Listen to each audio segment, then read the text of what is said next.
亲爱的朋友们，欢迎来到微光夜读。我刚帮助公司拿下一个大项目，就被老板逼着辞职，连我以往的业绩提成都赖着不给。他有没有想过，以前顺利拿下项目，不是因为他有个刚成立的小公司，而是因为客户需要我的技术。他们大概不知道，给他们提供专利授权的就是我吧。这份工作我不在乎，我要让这些人跪着求我。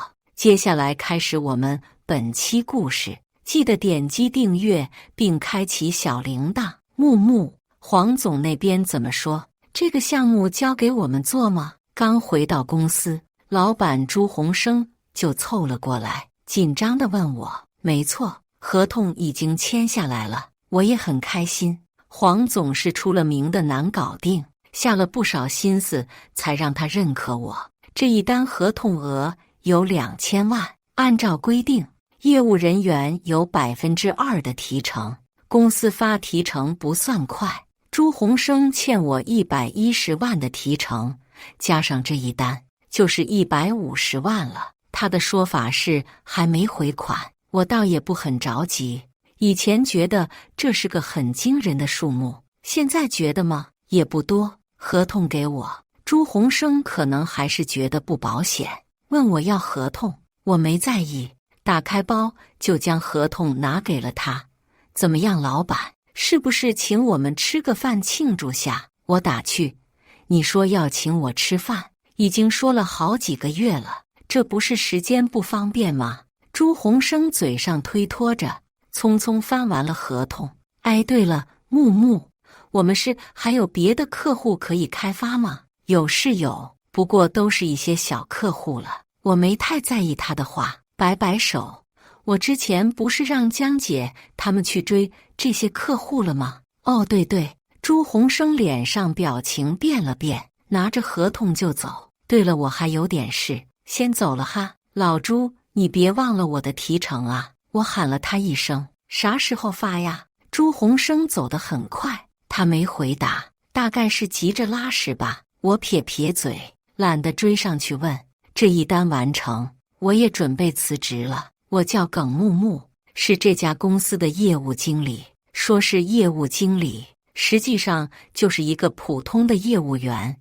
业务部总共没几个人，业务总监江佩还是老板的老婆，夫妻店。老板朱鸿生嘛，算得上我一个绕了18个弯的远房亲戚。毕业那会儿，我想的其实是自己开个公司，在校期间我就已经申请下几个专利，而且靠着给一些大公司做技术咨询，已经赚了不少钱。但这件事遭到了我父母的一致反对，他们的理由也很充足。我上学的地方离家太远，而且刚毕业就创业风险太大，毕竟没什么经验。刚好亲戚圈子里说朱鸿生有一家公司，又刚好是这个行业的，于是他们就转着圈子托亲戚联系了一下，要把我送进去。为此还很隆重地请朱鸿生夫妻吃饭。我知道的时候，他们已经万事俱备，直接把我拉到席上了。那会儿我公司都注册好了，只是还没跟他们说，在席上当着好几位亲戚的面，也不好让父母面子过不去，所以最后还是来了这里。从入职的第一天我就想好了，看在爸妈面子上，最多待半年，半年后就跟所有人摊牌，专心做自己的公司去。当天下午没什么事情，合同签完后的跟进也不需要我去做。按照老朱的说法，是让我专心开发客户就行，所以我很自然地打开手机玩会游戏。我干这种事从来不背着老朱，他以前也见过很多次，但每次都笑嘻嘻的，从来不管。毕竟我是这家公司订单的主要来源，所有的大订单都是我拿下的。至于小订单很多，我又不耐烦跟那些客户扯皮，都交给江佩了。结果今天新来的人事经理似乎看我不太顺眼，他从我面前走过，看了我的手机一眼，故意很大声地说了一句话：“哎，木木，你怎么在上班时间玩游戏呢？”人事经理叫范芳芳，是老朱在半个月之前招进来的。我跟他打交道不多，但他见了我也一直是笑脸相迎。今天在我面前摆出这个样子，你今天怎么了？我没搭理他。游戏就要开始了，员工守则说了禁止上班玩游戏啊。他似乎觉得我的反应很不可思议，用很夸张的语气反问：“就是前天刚发的那个员工守则，你没看到吗？”前天我一整天都在黄总的公司对接他们的需求，这件事没人通知我，我感觉到了一点不对劲。前天我在对接黄总他们的需求，员工守则什么时候通知我了？我反问。员工守则的事老朱没跟我说，他同意的是朱总。范芳芳抬了抬眼睛，往我身后瞄了一眼。是啊，朱总已经批过了，包括江总也同意新的员工守则了，江佩也同意了，却没人跟我说。不对劲的感觉越来越明显了。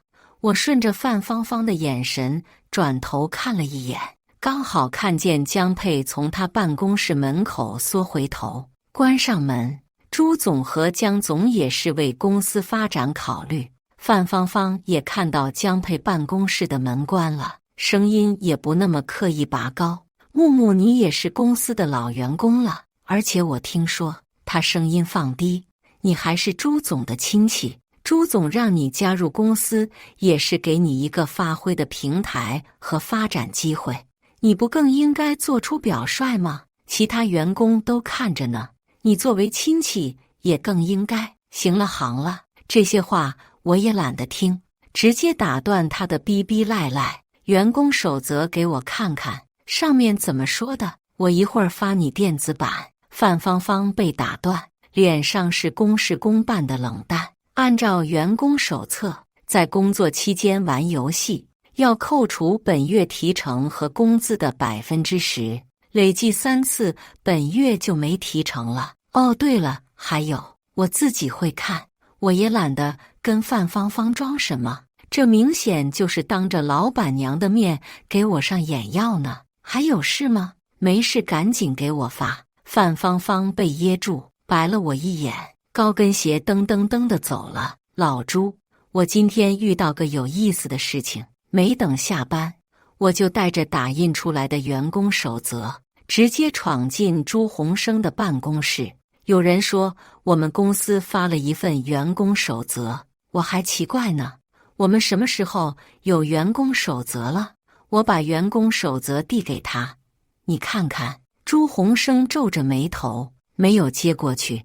前天我让范经理做了一份，我们公司现在也算走上正轨了的正规化一些。他找你了？对啊，我丝毫没有客气，拽过来一把椅子就坐在他的对面。他说：“你和江姐都已经同意了。”我还纳闷，怎么就没人给我说这件事呢？哦，肯定是范经理忘了跟你说了。老朱轻飘飘地撇清责任：“没事儿，通知到了就好。”是这个问题吗？我笑了笑，拆穿他。我还以为朱总会直接告诉我，毕竟前天我也是跟你打过电话说黄总那边情况的。朱总2个字，我故意加重了一些。哎，这不是，我也有点忙。朱鸿生还是撇清自己，他皱着眉头。就这点事也不用这么小题大做吧？再说你现在也确实有点散漫，这也是帮你纠正一下，也是为了……他注意到我嘴角正在勾起，但话还是继续说下去。为了你好，你父母让你来我这里上班，也是为了学习，结果你现在这样子。我的笑容越来越明显。朱鸿生咳嗽了一声，有点尴尬，但还是接着说下去。你看你经常迟到早退，还在上班时间打游戏，这样谁会放心把重要的事情交给你？继续这样下去，我都没法跟你父母交代了。以后我还有更大的客户要让你去负责，你这样我也不敢把客户交给你。更大的客户，我重复了一遍。哪个？我说不定认识。他一个刚成立1年的公司，在我来之前，全公司上下小猫小狗2、3只，整天就是靠做一些别人不要的单子生活，从上到下都要勒紧裤腰带。我来了之后的第2个月，朱鸿生就换上了100万级的豪车，第3个月就赶去看200平的房子，上个月更是开始跟我讲什么多买几套房子投资就应该住大房子，100平以下那都没法住。第1个月完成第1笔大订单的时候，我去过他家，一个50、60平的小房子，确实他也不是本地人，房子价格对他来说可能贵了一些。当时为了他和江佩的面子着想，我还跟他说这里地段好，他还能有大客户，要不是我带来那些个客户的利润，他这家公司现在能不能做下去都不好说。朱鸿生自己也说不下去，实际上他哪来什么大客户？嗨，木木，你看你的业绩不错，但人还是要全面成长的。这要是以后你跳槽了，对吧？去别的大公司，人家叫你耿总，结果你还整天打游戏，也不好吧？既然你这么说，我轻轻点头，心里已经知道是怎么回事了。那老朱，你什么时候把我的提成结一下？我没钱花了。当然不可能没钱花。之所以这家梅普的公司能够拿下大笔订单，其实是因为我自己的公司授权他们可以使用我的专利。当然，这件事只有我知道，我连爸妈都没告诉，说出来就会暴露我自己有公司的事实。我可不想被他们追着唠叨。授权费不高，作为核心专利，只要订单金额的30%，对我来说这是纯利，只要完税就行。老朱一笔订单能赚多少钱，我是完全知道的。他自己的原料成本，加上我的专利授权费、各项税费，还有我的提成，他一笔订单净赚8%。刚拉来的那笔订单，他做下来能净赚160万，所以他才有勇气去买豪车大房子。不过，给他这个赚钱的机会，大部分是看在我爸妈的份上。原本我还想着好聚好散，就当送了远房亲戚一场富贵。现在看，可能他也不是很需要。提成的事情，财务还要核算一下。朱鸿生说：“你好好干，少不了你的，还要核算，好好干。”我看了一眼员工守则上的业绩条款，如果下个月达不到上月业绩，则未发放的提成就会被扣除20%。如果连续2个月业绩不达标，那么所有的提成都会被直接扣除。不用想，这个条款就是针对我的。我冷笑一声，朱鸿生大概是觉得，反正没有新的大客户了，我就没用了，把我逼走。他只要维护好这些大客户的关系，以后也是吃香喝辣。那不好意思，既然你是这么打算的，那我原本的辞职计划就要改了。我不走，这个员工守则需要员工签字确认才能生效吧？我看着朱鸿生，他目光躲闪。不好意思，我还没看到正式的书面文件。我转身就走。朱鸿生在后面喊了一句：“哎，木木，你多想了，这个不是针对你。”由于回老家工作，我现在是跟爸妈住在一起。妈，今天做了什么好吃的？刚进家门，我就觉得气氛有点不对。再一看，爸妈2人坐在客厅的沙发里，脸色严肃，家里没有饭菜的味道。以往这个点，我妈应当已经做好饭在等我了。是朱鸿生告状了，或者是他老婆告状了。我心里第一时间就有了猜测。木木，我妈开口，却被我爸挡住。我先说：“木木啊，你今天是不是违反公司规定了？”果然是朱鸿生说的吧？他们前天才做出来员工守则，都没人通知我，我压根就不知道有那个规定。我也没客气，跟爸妈直接说明，他怎么把这件事都捅到你们这了？是小朱媳妇说的。我爸对我的态度有点不满，就算你不知道，毕竟是公司规定，给人家打工就得受人家管。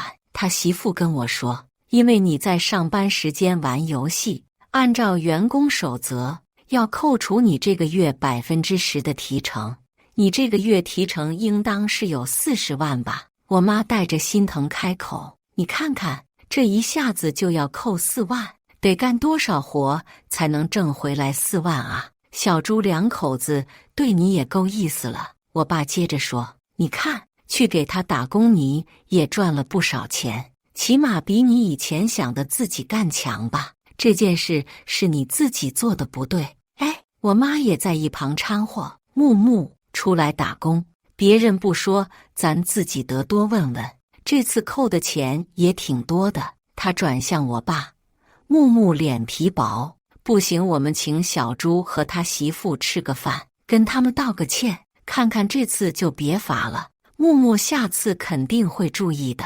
看我爸妈竟然开始认真考虑这件事，我都要气笑了。之前低调是我的问题，但我绝对不可能让爸妈为这件事去给他们道歉。他们哪来的脸让他们赚点钱？还真不知道自己姓什么了。看客户开发的差不多了，就想方设法排挤我，各种克扣我应得的钱，现在还跑我家来告小状。是时候让他们知道他们的钱是谁允许他们赚的了。这事儿不能就这么算了。爸妈，你们不用担心这个。我笑了笑，有些事我没跟你们说，刚好今晚我妈也没做饭，我们就直接出去吃吧。我慢慢跟你们说，我并没有把所有的事情都告诉爸妈，只是跟他们说了一下我对朱鸿生的公司意味着什么。所有的大客户都是我拿下的，所有的大订单都是我做的，我一个人做了他们公司2/3的营收，结果他们不给我优待就算了，业绩提成都拖。毕竟是亲女儿，爸妈的脸色缓和不少，只是还让我对老板尊重一点，还是有他们的平台，你才能赚这么多钱。我爸最后说，要是分开了，对谁都不好，你明天还是去跟他认个错，你们就不用管了。眼看我爸妈还是觉得朱鸿生牛逼，我有点无奈，反正他说什么你不用信，我自己能处理，这样在亲戚中间名声也不好。我妈还想说什么，被我爸拦住了，不告诉他们我公司和专利的事情，其实也是有考虑的。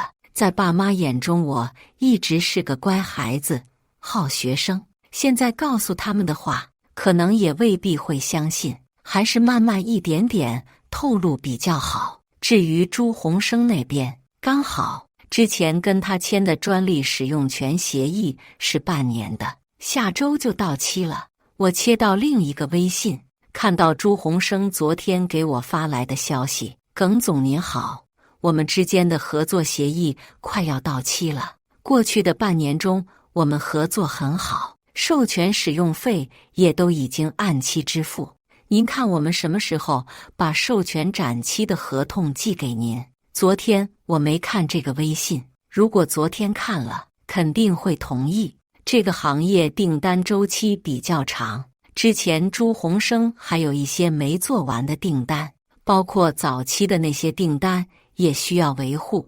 我是按照出货量来收的使用费，并没有多收他的钱。只是现在嘛，这个授权展期就不太好说了。我回了一句话，朱总，我们公司这边的业务有些调整。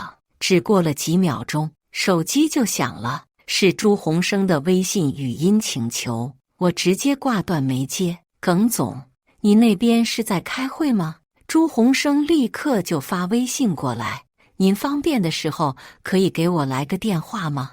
我们是真的很有诚意，继续与您这边合作。他不可能不急，现在的大部分业务都是基于专利授权的，如果他不能拿到后续的专利授权，不光刚签下的订单会违约，前面做到一半的订单也没法继续做了。签合同的时候，他为了长期锁定大客户，都是将双方的合同周期拉得很长，为了让客户没有顾虑，还设置了很高的违约金。如果他突然不做了，光是违约金就能要了他的命。我也没着急回复，先刷短视频晾了他一会儿，才慢悠悠地回了一句话：是的，我们决定要调整一下合作伙伴名单。朱总，你们公司规模和年限上都不符合我们合作伙伴的筛选条件，所以可能没办法续签了。朱鸿生半天没回复，估计是这个消息让他没缓过来吧。吃饭别玩手机。我爸敲敲桌子，也不是小朱针对你，你就这样哪能行？我放下手机，笑了笑，继续吃饭。上班不让玩手机，大不了我打个卡就走。作为一个业务人员，我的理由也很充分，我去开发客户了。结果正当我在星巴克闲坐，顺便看看行业内的技术动态的时候，接到了江佩的电话。朱鸿生的老婆很少给我打电话，除非客户提出了他没法解答的问题，才会想起我这个名义上的下属。这次电话估计也差不多，我没多想就接通了电话。喂，小耿啊，江佩以前是叫我木木的，这次连称呼都变了。你去哪儿了？我在公司没看到你。哦，我打了个卡就出门开发客户了。早上打卡之后，我还是在公司待了一小会的。他没看到，显然是因为他迟到了。有什么事情吗？你那边那么吵，也不像客户办公室啊。江佩耳朵很尖，听到了星巴克的背景音乐。不过他的目的不是这个，是这样的，我和你朱哥决定要把业务人员给规范起来，按新客户的数量来考核。每个月新开2个客户，就能按原来的2%计算提成。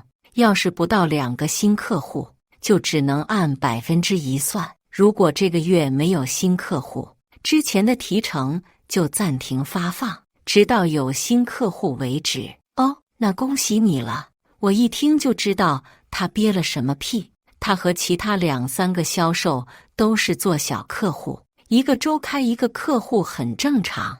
而我做的是大客户，不做前期的维护工作，根本不可能签合同。平均下来，怎么也要1、2个月去跟进一个客户。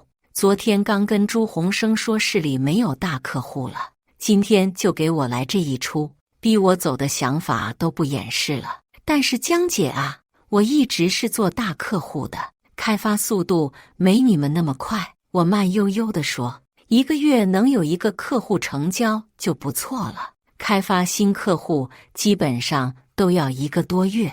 要是按这个来，那我挺吃亏的，最好结果也是提成减半了。江佩尴尬地笑了笑，这不是鼓励你多开发新客户吗？也不能总是守着吃老本不是？哦，我把声音拖得很长，那我要是开发了超过2个新客户，是不是也得给我多点提成啊？这个江佩被问住了，这个我和你朱哥还没考虑好。你放心，肯定不会让你吃亏的，都是亲戚，哪能让亲戚吃亏呢？你说是不是？也是。那我看看，先去找几个小客户，先把这个月的任务完成了吧。这可不行。江佩声音一下子高了起来，然后他马上意识到自己的失态。木木，你一直做的是大客户，现在忽然转头去做小客户，不是屈才了吗？再说你也不一定能应付得过来，小客户麻烦是很多的，你就继续做大客户，我和你朱哥都相信你。哈，我冷笑，听朱哥说咱公司现在步入正轨了，这种通知员工的事情，是不是也正式点？什么？江佩有点迷糊。我是说，是不是下个正式的通知？我说，就跟员工守则一样，总得有个书面通知吧，不然今天说这个，明天说那个，我也不知道听谁的不是。给我发个通知再说。没管对面的反应，我直接挂断电话。微信切换了一下，看到了朱鸿生的留言：耿总，您这边的授权对我们太重要了，要是没后续授权，我们就得停工。我们一家老小几十个员工都要没饭吃，还请您多多在公司那边帮我们说说话。您公司这边收的授权费用是30%，您要是能帮我们维持住合作，我们可以单独给您2%，可以跟您公司的费用同时结算，也可以提前给您的2%。我撇撇嘴，真舍得，给他开发业务的员工都拿不到2%，还推3阻4的。上面是今天凌晨发的，早上8点还给我发了一条：抱歉耿总，昨晚实在是心情激荡，忘了时间，希望没打扰您休息。耿总早上好。我想了想，还是给他回一句：我先跟公司这边商量商量，不一定能成，你别抱太大期望。朱鸿生秒回：能商量就行。耿总，您的帮助我不会忘记，您这边的费用我肯定到位的。4日上班，刚打完卡，人事经理范芳芳就找上了我。木木，他脸上带着职业的假笑。这有2份文件，一份是朱总的，一份是江总的，都需要你签字确认，速度真快。我指了指桌子，先放这儿吧，我看完了跟你说，你签了就行，反正都是已经确定的东西。范芳芳的表情好像是我欠她200块。大家都签了，不用看，不能随便签字。我将2张纸拿起来仔细查看。我刚工作没多久就懂得道理，范经理，你不会不知道吧？范芳芳不说话了，拿眼镜盯我，我也不管他，一行一行地看这2份文件。第一份是员工守则，具体内容跟之前看过的一样。第2份是业务部员工绩效考核制度，内容跟昨天江佩所说的也差不多，只是提成比例更少了，完成任务才给1%，完不成就是0%，只有完成2倍的任务才能拿到原来的2%。很明显，朱鸿生和江佩2个人将给耿总的好处费当成了成本，他们自己不想少赚钱，所以就要从员工这里压榨回来。这里又改了，我指着提成的数字问范芳芳，文件的内容我不清楚。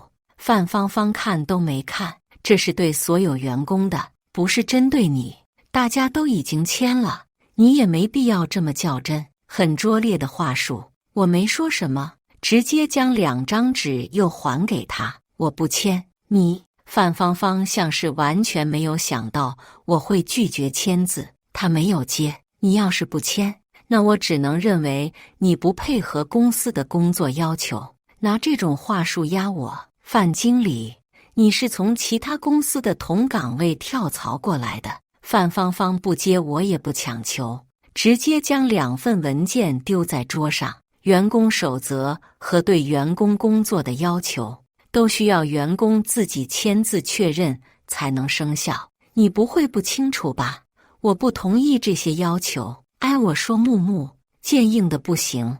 范芳芳眼睛一转，开始说软的。其实你没必要跟朱总和江总闹脾气，他们毕竟是你的亲戚，肯定对你好，这个就不用说了。我笑了笑，老朱对我怎么样，我自己知道。你要是真当我们是亲戚呢，这话也轮不到你来说。你业绩那么好，这家公司平台也好，你也容易出业绩，硬要跟朱总、江总他们对着来，要是把你从业务部调走，范芳芳这会儿又像是在为我感到惋惜。我要纠正一下，我收敛脸上的表情。首先，不是我跟他们对着来，而是他们跟我对着干。其次，调动我的岗位也是要经过我同意的。如果看我不顺眼，这时候我的表情一定很轻松，因为范芳芳的表情很精彩。你可以炒了我，建议试试。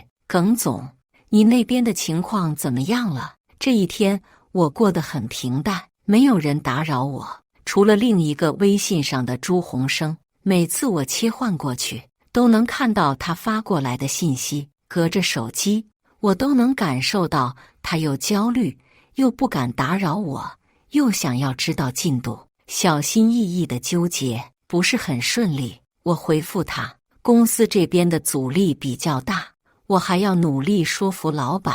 老板吗？自然就是我自己了，全都拜托耿总了。朱鸿生用叹号表达自己的真诚。有什么需要我配合的，您尽管开口，我一定全力配合。毕业之前我肯定不清楚，但现在我知道，他这是在暗示给我的费用。其实你的规模要是符合要求的话，我们甚至可以降低到20至25百分号的授权费。我回了一句话，把这事做得更真，但你这边规模不行。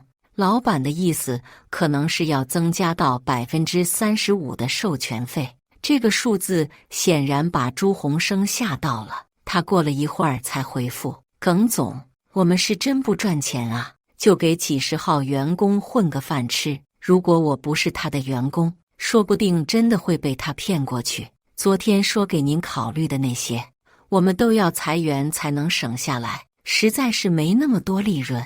我们这有个小姑娘，才毕业没多久，在这边干得也挺好。昨天通知她要裁员，她爸妈都很难过，都很困难啊。我回了一句，装作被打动了。这样，我再努力努力，但肯定不可能比30更少了。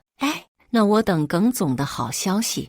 我们几十号员工都在等耿总的好消息。耿总您给我们的帮助，我们肯定会报答的。我回了个微笑的表情，就没再说话。他说要裁掉的小姑娘，不用问，就是我了。他要是知道耿总快要被他裁掉了，会是什么表情？很有趣吧？当爸妈把我拉到饭店，我才知道，他们原来还是背着我联系了朱鸿生、江佩，同时他们还约了当时牵线的那个亲戚，想让他居中帮忙说和一下。显然是朱鸿生、江佩这2个人又给他们打电话了。这一次打电话说的肯定就是要我自己辞职的事情。他们发现我不是软柿子，就想从我爸妈那里下手。看到包间里的朱鸿生和江佩，我的脸色冷了下来。是木木。朱鸿生也没什么笑脸，显然他也不打算给我爸妈还有我留什么脸面，直接站起来。你要说叫我来是为了这个事，我都不会过来。江佩也跟着他站起来，做出要走的架势。是啊，大家都是亲戚，真没必要为了木木这样。我爸妈陪着笑。小朱，你说说这事，都是木木不懂事，我们已经跟他说过了，他已经认识到自己的错误了。我妈在旁边戳戳我的胳膊，快道个歉啊。她的声音又低又急，显然是被他们2个人的态度吓着了。对我爸妈来说，这份工作赚钱多，又放心，还专业对口，实在是一个非常完美的工作。要是因为任性就把工作弄丢了，我握住他的手，微笑着摇摇头，没说话。不是认错的事，他没错，是我和佩佩错了。朱鸿生这会儿也拿捏起来了。我们觉得木木再这么说也是亲戚，一直挺照顾他的，大客户都是让他去做。前几天公司也确实是遭遇了一些问题，账目比较紧张，提成发放耽误了几天。结果他完全没考虑亲戚的情面，就开始催。你说说，都是亲戚，还能欠你的提成吗？作为中间人的那个亲戚说话了，你家其实也不差那点钱，又不着急，你那么急着催干什么？朱鸿生微笑没有打断。我爸着急的想插句话，又不知道说什么好，只能瞪我一眼。你说说你。哎，我另一只手握住我爸的手。没事，听他说完，别着急。看我面对这情景还能淡定，朱鸿生反倒紧张了起来。江佩恰到好处地接上话，其实之前我们对木木也一直很宽松，老朱一直拿她当自己的妹妹看的，也一直没怎么管她。结果她确实，我也是看她上班经常打游戏，才想着说说她，以后哪怕不在我们这儿干了，去别的地方干也好。没想到，作为中间人的亲戚也不好说话了，只能尴尬地笑笑。可能你们，包括木木都不知道。朱鸿生缓过来，继续数落我的罪状。我这家公司赚钱很难的，我们有35%的营业额都要拿去买别人专利的授权，要是没这个授权，我们就不能生产产品。那家专利公司有个总裁也很贪，要我5%的营业额，其实算下来，我们的利润也就是3%，但是我们给木木的提成就是2%。我觉得大家都是亲戚，多给点。但是没想到，包间里沉默了。我爸妈还有作为中间人的亲戚都很尴尬，毕竟是他们把我介绍过去的。是啊，我和老朱这几天想着稍微改一下提成方式，只要完成销售任务，还是能有原来的2%提成的。结果木木这也不接受。江佩说着说着都要抹眼泪了。我爸不动声色地踩了我一脚，我掏出手机切换微信，用耿总的号给朱鸿生发了一条消息。你说5%，那就留5%给我吧。然后将双手从爸妈手里抽出来，拍了拍，说完了，那轮到我了吧？爸妈和亲戚都惊讶地看着我。首先你说大客户都是让我跟，那我想问你，在我进你们公司之前，你们拿下过任何一个大客户吗？有过一单100万以上的记录吗？朱鸿生没想到我会反驳，大客户都是我自己开发出来的。我扬了扬手机，每一个客户从头到尾的跟踪记录我都有，要不大家核对一下。那也是小朱他们的公司产品好。亲戚瞪了我一眼，对啊，我们的产品是在你进入公司之后刚好做出来的。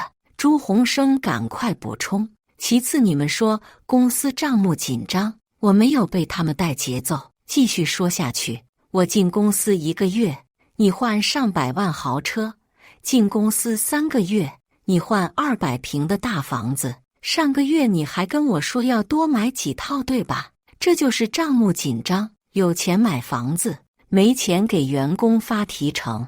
你不会是用我的提成去买的房子吧？第三，你说我上班打游戏，我淡定地说道，我是你们公司的销冠，有2/3的销售额是我做的，每一个大客户都是我去谈的。你说我上班打游戏，你是在开玩笑吗？显然没人想到我会直接在这里将一切揭穿。还有你说专利授权是35%，那个耿总还要5%，我笑得更开心了。怎么我听说专利授权要30%，你跟人家耿总说的是给人家2%？朱鸿生脸色大变，他掏出手机，不敢置信，恭喜你啊，朱总。既然你说耿总要5%，那么耿总同意了。他打开手机，看到了我给他发的微信，木木，你，耿总。我不理他，转过头抱了抱爸妈。他用的专利是我授权的，其实在之前我就想跟你们说，但怕你们不信，现在你们信了吧？只要我想，其实创业没那么难的。对我来说，本来我想着积累点经验也好，给他授权也无非是验证一下市场潜力，顺便让他也赚点钱。不算吃亏。但现在看来，我拉上爸妈准备离开，有人抓不住财运的。木木，就在我们即将踏出包间门的时候，朱鸿生终于反应过来，耿总，我们的授权。江佩原本呆着，被他拍了一巴掌，也反应过来。啊，是啊，木木，既然大家都是亲戚，那授权的事情不是说过了吗？我头都没回。我的公司重新考虑了专利管理方案，你们被淘汰了。我倒是没办离职，但当天晚上，在我还没回家之前，朱鸿生就将欠我的提成全部打了过来，150万，一分没少。同时他还在转账留言里说，希望跟我见面聊聊，消除一下误会。之所以要在转账留言里说，就是因为我已经将他的联系方式全部拉黑，包括我爸妈的手机，也将他完全拉黑。哪怕他提前几天说这句话，我觉得也不是不能聊。但这些天发生的事情实在令我感到恶心。他也恳求作为中间人的亲戚上门说和，但那个亲戚拒绝了他之后，转头就将这件事告诉了我妈。毕竟他也多少要点脸，实在是没法开口。我切换微信，耿总的微信上收到了朱总大量的留言，有道歉的，有表示诚心的，有痛哭流涕的。我瞄了一眼，没理他。他本来是有机会好聚好散的，现在这个局面不是我的问题。如果我就是一个普通的员工呢？范芳芳的微信我没删除。他第二天一早就问我发生了什么，他被他的朱总和江总连夜开除了。老朱，你别忘了我的提成啊！我喊了他一声，啥时候发呀？要我然后删除。拉黑，没有跟他细聊的必要。又过去一段时间，通过亲戚之间传来的消息，那个忽然富裕起来的朱鸿生，不知道为什么又忽然出问题了。他房子一套套折价卖了，又回到了原来的那套50-60平的小房子。他的豪车也打了一个很低的折扣卖掉了。他的公司也做不下去了，原本还能维持一定规模，但没过多久，就有法院的人上门查封，说是与几家大公司之间的合同违约，人家索要违约金，就说忽然发家的，肯定有问题嘛。亲戚之间流传着这样的话，还把木木这个真正的财神赶跑。木木和他还是亲戚呢。这些信息我听完了也不觉得有什么，毕竟已经是陌生人了。倒是一开始那个签了2000万合同的黄总，几天后给我打电话问我怎么回事。朱鸿生忽然找到他，说做不了了，恳求他免除违约责任。我把发生的事情告诉了他，这次没有隐瞒我是专利所有人这件事。原来如此，黄总在电话里恍然大悟，连自己的亲戚都要骗，连自己的利润来源在哪都不清楚，他的公司早晚也会倒闭。那黄总打算怎么处理这件事？我问，还有，你们还要做这个项目吗？当然是按合同处理。黄总说道，合同都签了，在签合同的时候就完全没考虑过他自己没有履约能力吗？至于这个项目，当然是要做的。